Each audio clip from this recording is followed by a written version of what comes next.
Everyone welcome. আজকে আমি আপনাদের সাথে খুবই মজাদার আর খুবই সহজ একটি মুগ ডাল দিয়ে সবজি রেসিপি বা ডাল সবজি রেসিপি শেয়ার করব। তো চলুন দেখে আসি রেসিপিটা কিভাবে করব। তো আমি এখান থেকে অনেক আগেই গরম পানি করে রেখেছিলাম। তো আমি এখানে শুকনো ডালায় মুগ ডালটাকে ভেজে নিয়েছি। ভেজে নেওয়ার পরে নর্মাল পানি দিয়ে মুগ ডালটা ধুয়ে নিয়েছি। ধুয়ে নেওয়ার পরে এখন আমি গরম পানিতে ডালটা দিয়ে দিলাম। দেওয়ার পরে নেড়ে নিচ্ছি। এখান থেকে কিছুটা গরম পানি আমি উঠিয়ে রাখবো। তো ডালটা থেকে যখন এরকম ফেনা আসবে তখন আমি কিছু রসুন কুচি অ্যাড করে দিলাম। তারপর কিছু পেঁয়াজ কুচি অ্যাড করব। আর এখানে মরিচের অল্প একটু ফালি করে নিয়েছি মুখ থেকে, সেই মরিচ কুচিও দিয়ে দিলাম। এখন স্বাদ মতো লবণ দিব। স্বাদ মতো লবণ দেওয়ার পর আবার একটু নেড়ে নিচ্ছি। 5 মিনিটের মধ্যে ডালটা সেদ্ধ হয়ে যাবে। তারপরে যে ডাল ঘুটনি থাকে সে ডাল ঘুটনি থেকে আমি ঘেটে দিচ্ছি। ডালটা সুন্দরভাবে ভেঙে যাবে। তারপর যে অবশিষ্ট পানি আমি রেখেছিলাম সেখান থেকে সেই পানিটুকু আমি দিয়ে দিলাম। তারপরে একটা তেজপাতা দিয়েছি, স্মেলটা খুব ভালো লাগবে, এজন্য আপনারাও দিবেন। তারপরে আমি এখানে ফুলকপি দিয়ে দিলাম।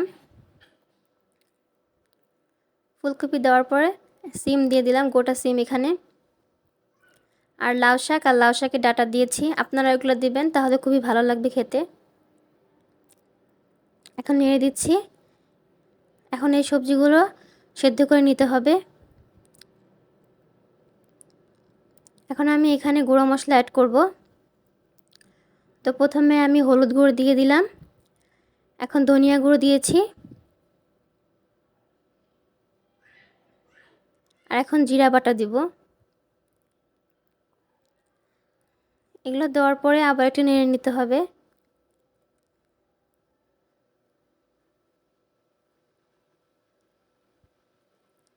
এক পর্যায়ে যখন কালারটা চেঞ্জ হয়ে যাবে তখন দেখবেন সবজিগুলো সিদ্ধ হয়ে গেছে। এই যে ফুটছে, এই যে সবজিগুলো আমার সেদ্ধ হয়ে গেছে। ডালটা আবার রেডি হয়ে গেছে। এখন আমি বাগার দিয়ে নিব ডালটাকে। তো আমি এখন প্যানে কিছুটা তেল গরম করে নিয়েছি। তারপরে কয়েকটা শুকনো মরিচ দিয়ে দিলাম। শুকনো মরিচটাকে একটু ভেজে নিচ্ছি। ভেজে নেওয়ার পরে আমি এখানে 5 ফোড়ন দিয়ে দিলাম। 5 ফোড়নটা দিলে হবে কি, ডালটা থেকে খুবই সুন্দর একটা স্মেল আসবে, যা খেতে খুবই ভালো লাগবে। তো আপনারাও চাইলে একটা দিতে পারেন। এখন এটাকে একটু ভেজে নিচ্ছি।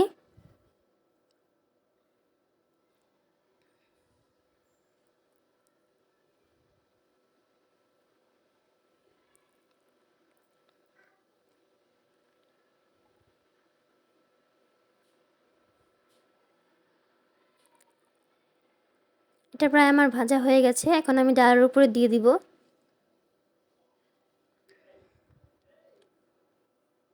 এখন আমি ডালের উপরে দিয়ে দিয়েছি বাগারটা। দিয়ে দেওয়ার পরে আমি আর 2-3 বার বলক আনিয়ে নিব। ডালটা রেডি হয়ে গেছে। এখন আমি পরিবেশন করে নিব। আর ডালটা সবজিটা দেওয়ার কারণে খুবই সুন্দর দেখতে লাগছে। এই যে আমি বলক আনিয়ে নিয়েছি। তো খুব সহজেই তৈরি হয়ে গেল মুগ ডাল দিয়ে সবজি রেসিপি বা সবজি ডাল।